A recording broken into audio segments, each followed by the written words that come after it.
वचन 6 से वचन 11 तक आइए इसे पढ़ते हैं। भजन संहिता अध्याय 94 वचन 6 से वचन 11 तक आइए पढ़ते हैं। वे विधवा और परदेसी का घात करते और अनाथों को मार डालते हैं और कहते हैं कि यह न देखेगा। याकूब का परमेश्वर विचार न करेगा। तुम जो प्रजा में पशु सरीखे हो, विचार करो और हे मूर्खों, तुम कब तक बुद्धिमान न हो जाओगे। जिसने कान दिया क्या वो आप नहीं सुनता? जिसने आंख दी क्या वो आप नहीं देखता? जो जाति जाति को ताड़ना देता और मनुष्य को ज्ञान सिखाता है, क्या वो न समझाएगा? यहोवा मनुष्य की कल्पनाओं को तो जानता है कि वे मिथ्या हैं। आज का विषय है कि प्रभु कैसे हैं, परमेश्वर कैसे हैं। देखिए, जब हम वचन 6 पढ़ते हैं, वे विधवा और परदेसी का घात करते और अनाथों को मार डालते हैं और कहते हैं कि यह न देखेगा। याकूब का परमेश्वर विचार न करेगा। वो क्या करते हैं? विधवाओं, परदेसियों और जो अनाथ हैं उन सबको दुख देते और कहते हैं कि परमेश्वर ये सब कुछ नहीं देखेंगे। परमेश्वर, याकूब का परमेश्वर विचार न करेगा कहते हैं। इस तरह से वो कहते हैं, तुम जो प्रजा में पशु सरीखे हो, विचार करो और हे मूर्खों, तुम कब तक बुद्धिमान हो जाओगे। जिसने कान दिया क्या वो आप नहीं सुनता? जिसने आंख रची क्या वो आप नहीं देखता? पहले तो हमें जानना है कि परमेश्वर कैसे हैं। हमारे परमेश्वर कैसे हैं? प्रभु यीशु मसीह कैसे हैं? वो सब सुनने वाले और सब देखने वाले हैं। जिसने आंख रची क्या वो आप नहीं देखता? जिसने कान दिया क्या वो आप नहीं सुनता? उसने मनुष्य की आंखें रची, उसकी आंखें हैं, उन आंखों से वो हमें देखते हैं। वो हमें देखने वाले परमेश्वर हैं। हमें देखने वाले परमेश्वर। देखिए, जिसने हमें कान दिए हैं वो सुनते हैं, जिसने आंखें दी हैं वो देखते हैं। इसलिए सबसे पहले देखिए वो क्या करते हैं। वो तो सुनने वाले और देखने वाले प्रभु हैं। वो सुनने वाले हैं, वो देखने वाले हैं। हम क्या बोलते हैं, हम क्या करते हैं, वो सब देखते हैं। वो सब सुनते हैं, वो सब देखते हैं। हम जो भी करते हैं वो सब देखते हैं। जब हम पुकारते हैं तो वो सुनते हैं। वो देखने और सुनने वाले प्रभु हैं। हालेलुया कहिए, हालेलुया। दूसरी बात, जो जाति जाति को ताड़ना देता और मनुष्य को क्या कहता है और मनुष्य को ज्ञान सिखाता है, क्या वो न समझाएगा। दूसरी बात, वो तो ताड़ना देते हैं और ज्ञान सिखाते हैं। हालेलुया कहिए।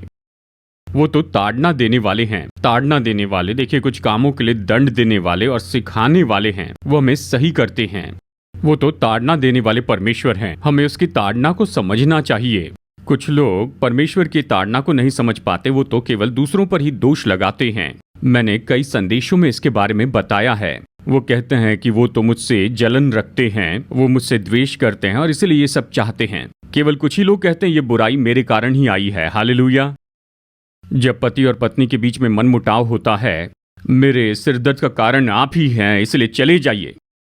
सिरदर्द का कारण क्या है? सिरदर्द क्यों आया है? वो तो एक बात कह रहे हैं, आपको क्या हो गया है? वो दिन भर चिल्लाते रहते हैं, उन्हें चिल्लाने दीजिए। आप शांत रहिए, आपका सिरदर्द नहीं होगा। कुछ लोग कहते हैं दूसरों के कारण मुझे गुस्सा आया। क्यों गुस्सा आया? देखिए, एक तरफ तो निश्चय परमेश्वर ताड़ना देते हैं। हमारे जीवन में आई हुई मुसीबतें निश्चय उसकी ताड़ना है। हमें इस तरह सोचना चाहिए। हर बात के लिए लोगों पर दोष नहीं देना है। कई बार परमेश्वर माता पिता के जैसे ताड़ना देते हैं। हमें कुछ कामों के लिए वो ताड़ना देते हैं, हमारी गलती बताते हैं, हमारी गलती दिखाकर उसे सही करने के लिए कहते हैं। वो तो एक शिक्षक हैं। वो तो हमें सिखाते हैं, हमें बुद्धि देते हैं। वो सबसे अच्छे शिक्षक है। वो हमें सिखाते हैं। हमारे प्रभु यीशु मसीह का एक नाम है। वो नाम क्या है? वो है शिक्षक। शिक्षक आए हैं कहाँ? यीशु मसीह शिक्षक हैं। बाइबल में बहुत सी जगह ऐसा नाम दिया है। वो हमें सिखाते हैं। वो सिखाते हैं, लोगों को सिखाकर सही मार्ग में ले चलते हैं। प्रभु सिखाते हैं, यानी देखिए, वो सुनते हैं, वो देखते हैं, ताड़ना देते हैं और सिखाते हैं। अब तीसरी बात देखिए, भजन संहिता 94 वचन 11 पढ़ते हैं। वचन 11 पढ़ते हैं, यहोवा मनुष्य की कल्पनाओं को तो जानता है कि वे मिथ्या हैं। वो मनुष्य की कल्पनाओं को जानते हैं। वो जानते हैं। देखिए, मनुष्य जो है वो बहुत सी बातों की कल्पना करता है। वो सब कुछ सोचता है कि मैं ऐसा करूंगा, वैसा करूंगा, कि उन्हें क्या करना चाहिए, किस तरह से करना चाहिए। ये सब व्यर्थ है। मनुष्य की सारी कल्पनाएं और उसके सारे विचार, मनुष्य के विचार कभी पूरे नहीं होते हैं। परमेश्वर की कल्पना, परमेश्वर ने जो सिखाया और जो बातें परमेश्वर हमसे कहते हैं, परमेश्वर ने हमसे जो काम कहे हैं वो पूरे होंगे। कुछ लोग परमेश्वर की कल्पना, परमेश्वर के विचार, परमेश्वर की बातों को, उसकी इच्छा को जाने बिना वो तो केवल खुद ही सोचते जाते हैं। अगर आप कुछ लोगों के विचारों को देखिए, उनके विचार भयानक होते हैं। प्रभु कहते हैं तुम्हारे विचार ये तो पूरी तरह से व्यर्थ है। जब हम परमेश्वर को छोड़कर केवल खुद के बारे में ही सोचते चले जाएंगे तो वो कल्पनाएं क्या हो जाएंगी? व्यर्थ हो जाएगी। परमेश्वर के साथ में, उसके साथ खड़े होकर, परमेश्वर के बारे में सोचकर, परमेश्वर की मदद से, परमेश्वर की अगुवाई से, परमेश्वर के मार्गदर्शन से हमें कुछ कामों के बारे में सोचते जाना है। तभी वो सफल होगा, नहीं तो सफल नहीं होगा। देखिए, बाकी सारी बातें तो गिर जाएंगी। बहुत से लोग बहुत से विचार रखते हैं। बहुत से लोग बचपन में बड़े बड़े सपने देखते हैं। सपना होता है कि यहाँ जाए, वहां जाए, सिनेमा एक्टर बने या एक्ट्रेस बने। कहते मैं अच्छा गाऊंगा या मैं अच्छी गाऊंगी, डुएट गाना गाएंगे। हाँ, बड़ी बड़ी कार में जाएंगे, गाड़ी में जाएंगे, रेसिंग कार में जाएंगे, रेसिंग बाइक पर जाएंगे। कुछ लोग उड़ना चाहते हैं तो कोई हवाई जहाज उड़ाना चाहते हैं। इस तरह खुद सोचते हैं, सोचते और सोचते, लेकिन कुछ नहीं होता है। सोचना गलत नहीं है, बड़े सपने देखना गलत नहीं है, लेकिन परमेश्वर के बिना जब सोचते और सपने देखते हैं तो हम कुछ भी नहीं कर पाएंगे। ये सब कुछ व्यर्थ हो जाएगा। हम जो सोच रहे हैं, क्या वो परमेश्वर के विचार से आया है? क्या परमेश्वर की योजना से आ रहा है? क्या ये प्रभु की इच्छा है? क्या प्रभु को ये प्रसन्न करेगा? क्या आपके मन में परमेश्वर ने ये विचार रखा है? क्या प्रभु आपको ऐसे सोचने लगा रहे हैं? क्या परमेश्वर ने आपको दर्शन दिया है? क्या परमेश्वर ने हमें वो सपना दिया है? क्या परमेश्वर ने ये विचार मेरे अंदर रखा है? क्या परमेश्वर ने इस काम के लिए मुझे ये बोझ दिया है? यदि हम इसे समझ लेते हैं तो वो काम निश्चय ही पूरा होगा। परमेश्वर ने जो कहा वो पूरा होगा। प्रभु ने कहा हुआ काम पूरा होगा। प्रभु ने जो सलाह दी वो पूरी होगी। ताली बजाकर कहिए हालेलुया। इसलिए परमेश्वर के बिना अब बड़े विचार और बड़ी बड़ी योजनाओं को मत बनाइए। ठीक है, हाँ, बड़ी बड़ी योजनाएं मत बनाइए, जैसे कि 5000 स्क्वायर फीट पर घर बनाऊंगा। बस नक्शा बनाकर उसके लिए प्रार्थना करते चले जाएंगे। प्रभु से पूछिए, प्रभु कितने स्क्वायर फीट पर मैं अपना घर बनाऊं? जब आप उससे कहेंगे तो परमेश्वर आपके हृदय में उसका नक्शा देंगे। जैसे कि आपकी जरूरत है 2 कमरे, 3 कमरे, 1 हॉल, 1 किचन। इसके लिए इतना लाख खर्चा होगा, इतना काफी होगा, कुछ निवेश करो, बच्चों की पढ़ाई के लिए रखो। प्रभु आपके बच्चों की शादी में अगुवाई करेंगे। वो आपके हृदय में बोझ रखेंगे और उस बोझ के अनुसार आप प्रार्थना करते जाइए। यदि आप पड़ोसी का घर देखकर नक्शा बनाकर प्रार्थना करेंगे, प्रार्थना और प्रार्थना करते चले जाएंगे, देखिए ये सारी बातें तो व्यर्थ हैं। परमेश्वर के बिना मनुष्य जो भी सोचता है उसमें से कुछ भी पूरा नहीं होता है। मैं इसे अच्छे से जानता हूं। मेरे पिताजी की बहन के 2 बच्चे हैं। वो दोनों मेरी उम्र के आसपास के हैं। एक मुझसे थोड़ा छोटा है, एक बड़ा है। तब वे कहते थे कि इस जंक्शन पर ये जगह है, वो जगह है, यहाँ पर एक वर्कशॉप बनाऊंगा और यहाँ घर बनाऊंगा या दुकान बनाऊंगा, फाइनेंस करूंगा। वो TVS 50 पर ही चल रहे थे। हालेलुया। हमने उनका नाम रखा, क्या नाम रखा? चूहों के पीछे दौड़ने वाले। शिकायत नहीं कर रहा। उस समय हम छोटे बच्चे थे। जब भी मैं उनके घर में जाता था या वो हमारे घर में आते थे, हमेशा यही बात करते थे। इस तरह मुझसे कहते थे। मेरे पिताजी ने जमीन खरीदी उस शहर में। वो कहते कि ये करेंगे, वो करेंगे। हाल ही में उन्होंने मुझे याद दिलाया, आज उनके पास कुछ भी नहीं, कुछ भी नहीं है। जमीन बेकार गई। हाँ, हमारे विचार पूरे नहीं होंगे। उसके विचार जो है, अगर वो विचार हम में आ जाए, उसका नक्शा आ जाएगा, तो देखिए हमने जो सोचा वो नहीं। चाहे हम खुद को कम सोचे, जिस लिया को कम सोचा गया था, परमेश्वर ने उसे स्मरण किया। कुछ लोग दूसरों को कम सोचते हैं, उन्हें बेकार समझते हैं, उन्हें दूर कर देते हैं, लेकिन परमेश्वर ऐसे व्यक्ति में विचार, स्वप्न और दर्शन देते हैं। देखिए, जो हमें दूर कर देते हैं, जो हमें बाजू कर देते हैं, हमारे साथ ऐसा कुछ होता है। ये होता है क्योंकि परमेश्वर के विचार, उसकी योजना हमारे अंदर आती, इसलिए ये होता है। हालेलुया कहिए, ताली बजाकर हालेलुया कहिए, हालेलुया। इसलिए जो विचार हम में वो व्यर्थ ना हो, सब कुछ पूरा होगा। अब आगे देखिए, भजन संहिता अध्याय 94 वचन 14। भजन संहिता 94 वचन 14 पढ़ते हैं, यहोवा अपनी प्रजा को न तजेगा, वो अपने निज भाग को न छोड़ेगा। क्या कहता है? क्योंकि यहोवा अपनी प्रजा को न तजेगा, वो अपने निज भाग को न छोड़ेगा। वो अपने प्रजा को न तजने वाले, अपनी प्रजा को न छोड़ने वाले हैं। वो अपनी संतानों को कभी नहीं छोड़ेंगे। वो अपनी प्रजा को कभी नहीं तजेंगे, वो अपनी संतानों को कभी भी नहीं त्यागेंगे। ताली बजाकर हालेलुया कहिए। नहीं छोड़ेंगे मतलब वो उन्हें नहीं निकालेंगे, इसका मतलब ये है कि वो उन्हें कभी नहीं छोड़ेंगे। चाहे कुछ भी हो जाए वो अपनी प्रजा को नहीं छोड़ेंगे। उसकी प्रजा आप और मैं प्रभु की प्रजा है। हमारा उद्धार हुआ है। उद्धार पाए हुए लोगों आपके जैसे कौन हैं? इस पूरी पृथ्वी पर हमारे जैसे कोई नहीं है। हम उसके लोग हैं, उद्धार पाए लोग। हम लोगों के ऊपर उसका नाम है। हम उसके लहू से धोए गए लोग हैं, पवित्र आत्मा से भरे हुए लोग, सेवकाई करने के लिए उसके द्वारा चुने हुए लोग, अपने देश के लिए प्रार्थना करने के लिए उसके चुने हुए लोग, उसकी सेवकाई करने के लिए चुने हुए लोग हैं। स्वर्ग के राज्य ने हमें चुना है कि इस पृथ्वी पर उसके काम करते चले जाए। हम ऐसे लोग हैं, तो हमें कैसे छोड़ देंगे? इस बात को समझ लीजिए। आप संसार से अपनी तुलना कर रहे हैं। मैं जब सेवकाई के लिए जाता हूं तो मैंने बड़े बड़े प्रभु के दासों को देखा है। वो तो बहुत बड़े अधिकार में हैं। मैं उनसे मिला हूं, उनके घर में रहा हूं, उनके साथ सेवकाई की है। मैंने देखा उनमें से बहुत से लोग ऐसे हैं जो भय रखते हैं, प्रभु की संतानों के लिए भय रखते हैं। ऐसे बहुत से लोगों को प्रभु ने रखा है। शायद दुनिया में वो बहुत बड़े लोग हैं, वो जो सेवकाई कर रहे हैं, कलीसिया चला रहे हैं, सुसमाचार प्रचार करते हैं, प्रार्थना करते हैं। वो परमेश्वर का भय मानने वाले ऐसे महान लोग हैं। हम तो परमेश्वर के राज्य की प्रजा हैं। हम तो अधिकारी हैं। हमारे परमेश्वर हमें कभी नहीं छोड़ेंगे। ताली बजाइए। वो हमें नहीं त्यागेंगे। वो अपनी प्रजा को कभी नहीं तजेंगे। हम तो उसकी प्रजा हैं। हम उसकी संतान हैं। हमारे जन्म के अधिकार के कारण हम उसके वारिस हैं। आप और मैं तो उसकी संतान है जिसने आकाश और पृथ्वी को बनाया है। ताली बजाकर कहिए हालेलुया।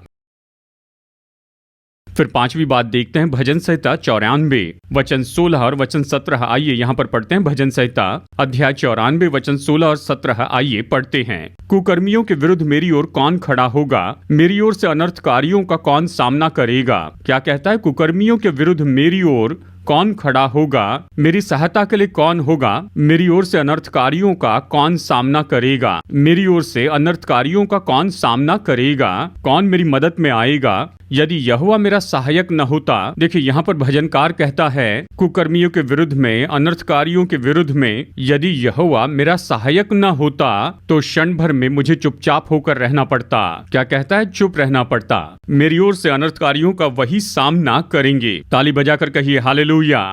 कुकर्मियों के विरुद्ध में वो मेरी ओर से खड़े होंगे। अपने बगल वाले का हाथ उठाइए। कुकर्मियों के विरुद्ध में प्रभु हमारे लिए खड़े होते हैं। वो हमारे लिए खड़े होते हैं। हाँ, समझ रहे ना? जो दुष्ट है, कुकर्मी, अनर्थकारी हैं, बिना कारण ही जो हमें सताते हैं। जब हम परेशानी में होते हैं तो हमारी मदद के लिए कोई नहीं, बड़ा भाई नहीं, छोटा भाई नहीं। भाई पुलिस में होता तो मदद करता, भाई मिलिट्री में होता तो इन विरोधियों को सबक सिखाता। आप सोचते होंगे मेरे परिवार में मेरी मदद के लिए कौन है? हमारे लिए परमेश्वर हैं। यदि वो हमारी ओर से तो कुकर्मी नाश होंगे। घर जाकर आप यशायाह अध्याय 41 वचन 10 को पढ़कर देखिए। याकूब के वंश इस्राएलियों से कहते हैं, उनसे क्या कहते हैं कि तुम डरो मत, मैं तुम्हारे साथ हूं, मैं तुम्हारे संग हूं। ऐसे कहा, मैं तुझे दृढ़ करूंगा। कहा, मैं तुम्हें दृढ़ करूंगा। इस तरह से कहा है। वो हमारे लिए खड़े रहेंगे। जब कोई कुकर्मी आता है, जब कोई अनर्थकारी आता है तो परमेश्वर हमारे साथ खड़े हैं। जो अनर्थकारी है उनके विरुद्ध में परमेश्वर हमारे साथ खड़े रहते और काम करते हैं। ताली बजाकर कहिए हालेलुया। मत डरिए। छठवीं बात, भजन संहिता 94 वचन 18 वचन 18। भजन 94 वचन 18 पढ़ते हैं। वचन 18, जब मैंने कहा कि मेरा पांव फिसलने लगा है, तब हे यहोवा तेरी करुणा ने मुझे थाम लिया। तो क्या कहता है? तब हे यहोवा तेरी करुणा ने मुझे थाम लिया। जब पांव फिसलता है तो वो हमें थाम लेते हैं। पांव फिसलता है ना, कई बार हमारे पांव फिसलते हैं। मुझे घटना अच्छे से याद है। एक बार मैं एक बड़े प्राइवेट मेडिकल कॉलेज में किसी मरीज से मिलने गया, तब मेरा पांव फिसला। उन्होंने उस हॉस्पिटल की फर्श को साफ किया था। उन्होंने मुझे चप्पल दी और निर्देश दिए कि सफाई चल रही है, आप जरा आराम से जाइए। मैं ऐसे जा रहा था, सामने में पानी जमा था तो मैं फिसल गया। संतुलन के लिए मैंने बेड पकड़ लिया। उस बेड के ऊपर एक बहन जिनका ब्लड काउंट कम था, वो वहां पर लेटी थी। मुझे फिसलता हुआ देखकर वो बहन तुरंत उठकर बैठ गई। मैं सच कह रहा हूं, उसने वहां से डिस्चार्ज ही ले लिया। देखिए, वहां पर देखिए, उस समय जब मैं फिसला और अगर मैं अपनी पीठ के बल गिर जाता तो निश्चय मेरे सिर पर बहुत बड़ी चोट लग जाती। सच कह रहा हूँ, गिरता तो सिर पर चोट लगती, एडमिट होना पड़ता तो शैतान कह रहा होगा तुम मिलने के लिए आए, तुम खुद एडमिट हो रहे हो। ऐसी दशा में बेहोश भी हो सकते हैं क्योंकि सिर पर चोट लगती है। जबकि देखा जाए तो उसके अगले दिन सुबह ही मुझे विदेश के लिए निकलना था। 3 परिवार मेरे लिए प्रार्थना कर रहे थे, जैसे मानो मेरी अंत यात्रा देख रहे हो। उन्होंने 3 दिन पहले ही 3 दिन उपवास प्रार्थना की थी। ये सब होने के पहले ही प्रार्थना करते रहिए। चाहते हैं कि सेवका अगले स्तर पर जाए तो शैतान विरोध करता है। और जब मैं उस जगह से बाहर निकला, सामने से कोई जीप आ रही थी, बड़ी रफ्तार से आई। वो सीधा आकर हमारी कार से टकराने वाली थी। हम ये सब कुछ देख सकते थे। हम बाईं ओर सरक गए तो वो जाकर एक बाइक, ऑटो रिक्शा और दुकान में जाकर टकरा गई। हमारी कार को कुछ नहीं हुआ। उसके बाद 1 किलोमीटर की दूरी पर एक मोटरसाइकिल हमारी कार की बाईं ओर से आकर दाहिनी ओर मुड़ गई। उसके बीबी बच्चे भी थे। देखिए, वो मोटरसाइकिल वाला इस तरह से लेफ्ट से आकर राइट में ऐसे कट करने लगा। इस तरह से हल्की सी खरोच लगी। वो रफ्तार में थे। अगर टक्कर हो जाती तो निश्चय ही मर जाते। हॉस्पिटल में वहां गिरने से बचा। अगर इस मोटरसाइकिल वाले से टक्कर हो जाती और वो गिर जाता या मर जाता तो केस बन जाता। अगले दिन विदेश नहीं जा पाता। देखिए, एक और घटना हुई। ये हमारे नए घर की बात है। नहाने के बाद अपने बाल पोंछने के लिए मैं तौलिया लेने गया। मुझे तो मार्बल पर चलने की आदत तो नहीं थी, और वो भी नया पॉलिश किया मार्बल। कदम उठाया तो मैं फिसलने लग गया। मैंने सोचा अब सब खत्म हो गया। ऐसे लगा प्रभु ने कहा कि मैं तेरे साथ हूँ। दूसरी तरफ शैतान कहता है, कितनी तो भी बार सीढ़ियों से जब मैं नीचे उतर रहा था गिरने से बचा मीटिंग में जाते समय, तब प्रभु ने कहा सचेत रहो, सावधान रहो। कहा हाल ही में एक महत्वपूर्ण मीटिंग के लिए योजना बनाई गई। योजना बना रहे थे, मैंने बॉन्ड पर साइन किया। प्रभु ने मन में डाला, मानो कि प्रभु कह रहे हो कि तुम्हें बहुत सावधान रहना है। देखिए, कई बार पैर फिसलने से बचा। कुछ भी हो, मैं इस तरह से संभल कर रहा। देखिए, ये सारी घटनाएं होने के बाद में पता नहीं कैसे 3 दिन पीठ में दर्द रहा। पहले कभी नहीं हुआ, अचानक पीठ दर्द हुआ, यानी भयानक बैक पेन होने लगा। कुछ भी हो, मैं तो बस परमेश्वर की स्तुति करते रहा, प्रार्थना करते रहा, अपने कामों में बना रहा। पता ही नहीं ये सब दर्द कहाँ चला गया। हमें ध्यान देकर चलना चाहिए। हम फिसल सकते हैं, गिर सकते हैं, चोट लग सकती है। ऐसा कुछ भी हमारे साथ ना हो। जब हमारा पांव फिसलता है, प्रभु संभालते हैं, उसके लिए ताली बजाइए। इसी तरह से बहुत से लोग बहुत सी परिस्थितियों में फिसलते हैं, गिर जाते हैं। देखिए, आत्मिक जीवन में इस तरह से बहुत सी फिसलन होती है। प्रभु उठाएंगे, उसका अनुग्रह में थाम लेता है। सोचते खत्म हो गया, खड़े नहीं रह पाएंगे। देखिए, उसका अनुग्रह में थाम लेता है। फिर अगला देखिए, भजन संहिता अध्याय 94 वचन 19 पढ़ते हैं। भजन संहिता 94 वचन 19 पढ़ते हैं। जब मेरे मन में बहुत सी चिंताएं होती हैं, तब हे यहोवा तेरी दी हुई शांति से मुझको सुख होता है। हाँ, तब हे यहोवा तेरी दी हुई शांति से मुझको सुख होता है। 7वीं बात, जब हमारी चिंताएं और परेशानियां बढ़ती हैं तो तेरी दी हुई शांति से मुझे सुख होता है। फिसलते वक्त थाम लेना ये अलग बात है। जब हम निराशा में होते हैं, चिंतित होते हैं, परेशानी में होते हैं, ओ मैंने जिस पर भरोसा किया उसने विश्वासघात किया, धोखा दिया। केवल इतना ही नहीं, कुछ चिंताएं ऐसे दबाते जाती हैं। समस्याएं हैं, संघर्ष हैं, परिवार की समस्या, काम की समस्या, बाहर की समस्या, कलीसिया की समस्या, कंपनी की समस्या, नौकरों की समस्या, पत्नी से समस्या, पति से समस्या, बच्चों से समस्या, मित्रों से समस्या हम सच में अनुभव करते हैं। जब केवल इन्हीं पर सोचते जाएंगे तो हमारे हृदय में ये बढ़ती जाएंगी। पर प्रभु की तसल्ली से हम खुश होते हैं। हालेलुया कहिए। तसल्ली देने वाले प्रभु, वो तो तसल्ली देने वाले परमेश्वर है, तसल्ली के प्रभु हैं। वो कितनी बार हमें तसल्ली देते हैं। ये मत कहिए ये नहीं आए, वो नहीं आए, वो तसल्ली देने नहीं आए, ऐसे मत सोचिए। पवित्र आत्मा जैसे कोई तसल्ली नहीं देता। प्रभु जो तसल्ली देते हैं वो कोई नहीं दे सकता है। जैसे माँ संभालती वैसे प्रभु संभालेंगे, यरूशलेम को शांति देंगे, वो तसल्ली देंगे। वो माँ के जैसे तसल्ली देते हैं, उसका नाम ही तसल्ली देने वाले हैं। यीशु ने कहा, मेरे जाने के बाद मैं तुम्हारे लिए एक सहायक यानी तसल्ली देने वाले को भेजूंगा। प्रभु हमसे बातें करते हैं और हमारे आंसुओं को पोंछ देते हैं। निराशा के समय में, परेशानी के समय में, मुश्किलों के समय में कई बार हम तो आंसू बहाते हैं। प्रभु हमारी पीठ थपथपाकर क्यों ऐसा पूछते हैं। माँ जैसे बच्चे की पीठ को थपथपाकर क्यों रो रहे हो पूछती है। हमारे परमेश्वर साधारण नहीं है। जब हमारे हृदय में चिंता बढ़ती है, वो हमारे साथ में ही रहते हैं। वो परमेश्वर में तसल्ली देते हैं। ताली बजाकर कहिए हालेलुया। दुखों में वही तो हमारी तसल्ली है, दुखों में वही हमारी तसल्ली है, मनुष्य नहीं परमेश्वर हैं।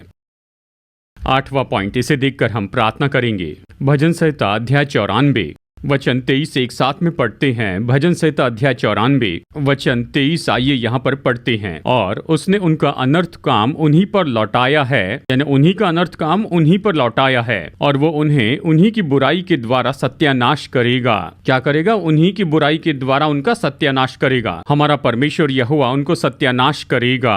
परमेश्वर सत्यानाश करेंगे, उनका अनर्थ काम उन्हीं पर लौटाएंगे। 8वीं बात, उनका अनर्थ काम उन्हीं पर लौटाएंगे। भयानक है ना? इसराइल और गाजा का जब युद्ध चल रहा था तब ऐसी बहुत सी बातों को हमने देखा। गाजा पर जब युद्ध शुरू किया गया तो हमने देखा कि एक बम, एक मिसाइल दागी गई और वो जाकर किसी हॉस्पिटल में गिर गई। वो तो गाजा का मिसाइल था जो वहां पर गिर गया, हॉस्पिटल पर गिरा, उसे इसराइल ने भेजा था। इस तरह से इन्होंने कहा कि हमने वो नहीं दागा है। फिर इसराइल ने इसके बारे में स्पष्टीकरण दिया, सैटेलाइट से उन्होंने ये नक्शा दिया, ये सब टीवी पर दिखाया था। क्या हुआ था? गाजा ने मिसाइल दागा था और दिशा बदल गई और वो उन्हीं पर गिर पड़ा। इन्होंने उसे डाइवर्ट किया। क्या है कि देखिए, इनकी कंप्यूटर की टेक्नोलॉजी बहुत ज़्यादा है। जैसे मिसाइल दागा तो इन्होंने अपने कंप्यूटर से उसे डाइवर्ट किया, रूट चेंज हो गया और वो उन्हीं पर गिर पड़ा।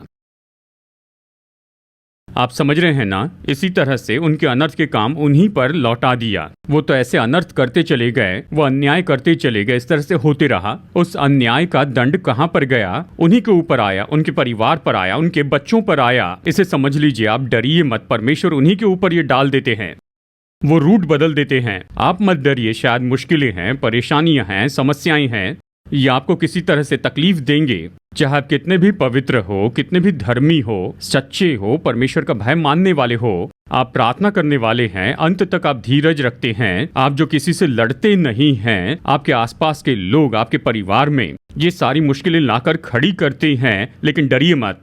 ऐसा समय आएगा कि उन्होंने जो कुछ भी किया है, परमेश्वर उन सारे कामों को लेकर उन्हीं के ऊपर डाल देंगे और उन्हें इसी तरह से मारेंगे, खत्म कर देंगे। शायद उन्होंने आपको मानसिक तकलीफ दी है, थोड़ा पैसा गया और कुछ भी नहीं, आप डरिए मत, वो तो निश्चय आपसे दूर भागेंगे। आपके जीवन की सारी मुश्किलें, तकलीफें, सारे संघर्ष जो उन्होंने लाए उन्हीं के सिर पड़ेंगे और वो तो आपके पास से भागेंगे। प्रभु की सेवा करने वाले जन ने एक उदाहरण दिया था। जब वो कलीसिया में सेवा कर रहे थे, कलीसिया के ही एक आदमी ने उन्हें परेशान किया, यानी उन्हीं की कलीसिया के कुछ लोगों को लेकर उन्होंने दूसरी सेवकाई शुरू की। ये बहुत दुख में थे, इन्होंने प्रार्थना की, प्रभु ने उनसे कहा तुम बस शांत रहो, तुम धार्मिकता में बने रहो, वो तो केवल मनुष्य हैं, उन्होंने ये तुम्हारे साथ किया, तुम शांत रहो। जो उन्हें छोड़कर गए थे, वो किसी गांव में सेवकाई के लिए, सभा करने के लिए गए थे। 2 गाड़ियों में वो वहां पर गए थे, किसी पहाड़ी भाग में गए थे, ये सच्ची घटना है। वो वहां पर गए, जब वो वापस आ रहे थे तो उनके सामने जो कार चल रही थी, क्या हुआ? वो खराब हो गई। इनकी गाड़ी उन्हें क्रॉस करके निकल गई। देखा कि ब्रेकडाउन हुआ तो उस वैन से जाने वाले लोग भी वहां पर उतर गए। ये तो पहाड़ी प्रांत था, इसलिए ब्रेक लगाने पर भी गाड़ी रोक नहीं पा रहे थे। वैन नीचे आती जा रही थी, वो तो उस गाड़ी को रोक नहीं पा रहे थे, ना ही उसके सामने पत्थर लगा पा रहे थे। देखिए, उस वैन में जितनी भी महिलाएं बैठी हुई थी वो भी फिसलती चली गई। गाड़ी पहाड़ से नीचे गिर गई। पहाड़ से नीचे गिरने के कारण 4 बहनों की मृत्यु हो गई। सेवा करने के लिए वहां पर गए थे।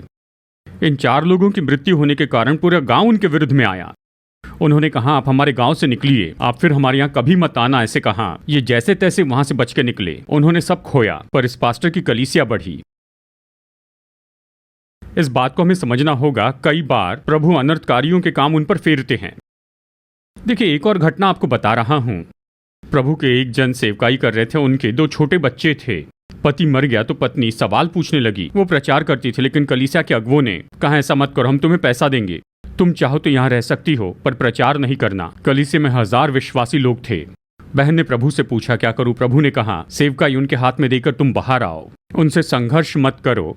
वो सेवकाई देकर बाहर आई। कहा घर में छोटी सेवकाई शुरू करो। 50 लोग थे। ऐसी शुरुआत हुई, लेकिन आगे जाकर उस शहर के एमएलए ने उन्हें मुफ्त में जमीन दी ताकि वो वहां पर सेवकाई कर सके। आज उनकी कलीसिया में 2000 लोग हैं। पहले कलीसिया में 1000 लोग थे, उसमें से 100 भी नहीं रहे। वो कलीसिया खत्म होने पर आ गई। 2 बच्चों में से एक बच्चा जर्मनी में MBA पढ़ रहा है। जानते हैं, वो परिवार एक दिन मुझसे मिलने के लिए आया। उन्होंने कहा, हमने आपका प्रोग्राम टीवी पर देखा है। प्रभु ने हमारे मन में डाला कि आपको सेवा के लिए बुलाएं। वहां सेवा करने के बाद में जब मैं एयरपोर्ट पर वापस आ रहा था, विदेश से उनका बेटा तभी वहां पर आया। एयरपोर्ट पर ही मैंने उसके लिए प्रार्थना की। मैंने कहा, परमेश्वर पूरे देशों को हिलाने के लिए आपका उपयोग करेंगे। वो साधारण प्रभु नहीं है, धार्मिकता के प्रभु हैं। इसलिए कहता हूँ, पति पत्नी के बीच में अगर मन मुटाव हो, प्रभु धार्मिकता की बाजू लेंगे। अधर्म के साथ शायद कुछ दिन अच्छा हो। देखिए, इसीलिए कह रहा हूँ, चाहे सेवकाई हो या सामान्य बात हो, परमेश्वर न्याय करेंगे। प्रभु अनर्थ के कामों को उन्हीं के ऊपर डाल देते हैं, प्रभु लौटा देते हैं। बाइबल स्पष्ट बताती है, कभी भी किसी तरह से शॉर्टकट में काम न करें, कोई भी शारीरिकता में होकर काम न करें। परमेश्वर की आत्मा जो भी प्रकट करते हैं, ये मैं इसे अच्छे से जानता हूं। ऐसे कहकर आप किसी भी काम में इस तरह आगे मत बढ़िए। परमेश्वर अनर्थ के काम करने वालों पर वो लौटा देते हैं। वो धीरज रखने वाले धर्मी और न्यायी परमेश्वर हैं। वो निश्चय धीरज रखेंगे, आपको मौका देंगे। कितने लोग मेरी बात समझ रहे हैं? आइए हम सब खड़े हो जाएं, प्रार्थना करते हैं। हालेलुया। परमेश्वर भले हैं, परमेश्वर महान हैं, परमेश्वर तो सर्वशक्तिमान परमेश्वर हैं। परमेश्वर कैसे हैं? वो सुनते हैं, देखते हैं, दंड देते हैं, सिखाते हैं। वो जानते हैं कि मनुष्य के विचार तो केवल व्यर्थ हैं। वो अपनी प्रजा को न कभी छोड़ते हैं और न ही कभी त्यागते हैं। कुकर्मियों के विरुद्ध में खड़े होने के लिए वो हमारी मदद करते हैं। जब हमारे पांव फिसलते हैं तो वो हमें थाम लेते हैं। जब हमारे हृदय में चिंताएं और मुश्किलें बढ़ती हैं, तभी वो हमारे हृदय में हमें तसल्ली और शांति देते हैं। अनर्थ के काम करने वालों के अनर्थ के काम वो उन्हीं के ऊपर लौटा देते हैं। वो उनका नाश करते हैं। प्रभु की संतानों, हमने उस परमेश्वर को स्वीकार किया है, तो फिर आप क्यों परेशान हैं? आप क्यों डरे हुए हैं? वो सुनने वाले हैं, देखने वाले हैं, ताड़ना देने वाले हैं, सिखाने वाले हैं। मनुष्य की योजना व्यर्थ है, ये जानते हैं। वो अपनी प्रजा को, अपने लोगों को छोड़ते नहीं, वो उनका त्याग नहीं करते। अनर्थकारियों के विरुद्ध में वो आपके साथ में रहते हैं। जब आपके पांव फिसलते हैं तो थाम लेते हैं। जब आपका मन व्याकुल हो जाता है तो आपके विरुद्ध में जो लोग आते हैं, जो कि कुकर्मी हैं, जो अनर्थ के काम करते हैं, उनके अनर्थ के कामों को फिर से उन्हीं के ऊपर में डालने वाले प्रभु। हमारे परमेश्वर अनंत काल के परमेश्वर हैं। हमारे प्रभु धार्मिकता के प्रभु हैं, अधर्म के परमेश्वर नहीं हैं। वो महान परमेश्वर है। अपने हाथ आप ऊपर उठाइए और उससे विनती कीजिए कि वो आपको कुसरू का अभिषेक दे। प्रार्थना करते हैं, प्रभु कि आपने कुसरू पर जो भलाई दिखाई थी वो हम पर भी दिखाइए। प्रभु, आपने हमें सिखाया कि आप हमारे लिए कैसे हैं। आप हमें सिखाते हैं और इसी के साथ में आपने हमसे बहुत सी प्रतिज्ञाएं की हैं। आपका धन्यवाद पिता, इस तरह से उससे कहिए। आपका धन्यवाद पिता, इस तरह से कहिए। जो लोग ऑनलाइन पर देख रहे हैं, टीवी पर देख रहे हैं, आप सभी लोग परमेश्वर को धन्यवाद दीजिए। परमेश्वर निश्चय आपको अपने लिए गवाह बनाएंगे। आप परमेश्वर के महान कामों को बताते जाएंगे। प्रभु आपको अन्न और जल देंगे और निश्चय परमेश्वर आपको फलवंत करेंगे। निश्चय ही हर एक परिवार परमेश्वर की ओर से, निश्चय ही परमेश्वर की ओर से बल पाएगा। आपकी प्रार्थनाएं, आपकी आराधना, आपने परमेश्वर के वचन से जो सीखा है और आपने जो समर्पण किया, आपने प्रभु पर विश्वास किया, उसके कामों पर विश्वास किया, निश्चय परमेश्वर उसके द्वारा आपको आशीष देंगे। आप उन आशीषों का अनुभव करेंगे। आपका परिवार उन आशीषों का अनुभव करेगा। परमेश्वर ये वचन में स्पष्ट कहते हैं। ताली बजाकर परमेश्वर को धन्यवाद कहिए। अनर्थ के काम उन्हीं के ऊपर डालेंगे। परमेश्वर ने कहा है, कुछ परिवार जिनसे अन्याय का व्यवहार किया गया है, आप अन्याय सहते गए हैं, अन्याय करके आपसे आपका कुछ छीन लिया। परमेश्वर कहते हैं, अनर्थ के काम उन्हीं पर आएंगे, दुष्टता के काम उन्हीं पर जाएंगे। जिन्होंने बुराई की उन्हीं के साथ बुराई होगी। जो अनर्थ के काम किए वो उन्हीं पर आ पड़ेंगे। प्रभु उन्हें फेर देते हैं। प्रभु आपके सिर को ऊंचा उठाते हैं। परमेश्वर ने स्पष्ट कहा है। ताली बजाकर परमेश्वर को धन्यवाद कीजिए। प्रभु आपके लिए काम करते हैं। प्रभु आपके लिए काम करते हैं। धन्यवाद पिता। प्रभु आपकी उपस्थिति हमारे मध्य में, इसलिए धन्यवाद। ऑनलाइन टीवी पर देखने वाले प्रभु के लोगों का आशीष दीजिए। आपके नाम की महिमा होने पाए। हम खुद को नम्र करते हैं, यीशु के नाम में मांगते हैं पिता। आमीन, आमीन, आमीन। हालेलुया। परमेश्वर आपको आशीष दे। बड़ी शांति से आप जाइए। Contact detail brother KN Rajan, Jesus does miracles church, Nettiyan Vilai, Mamoottukadai, Viricode post, Kanyakumari district, Tamil Nadu 629165. Mobile 9043795952.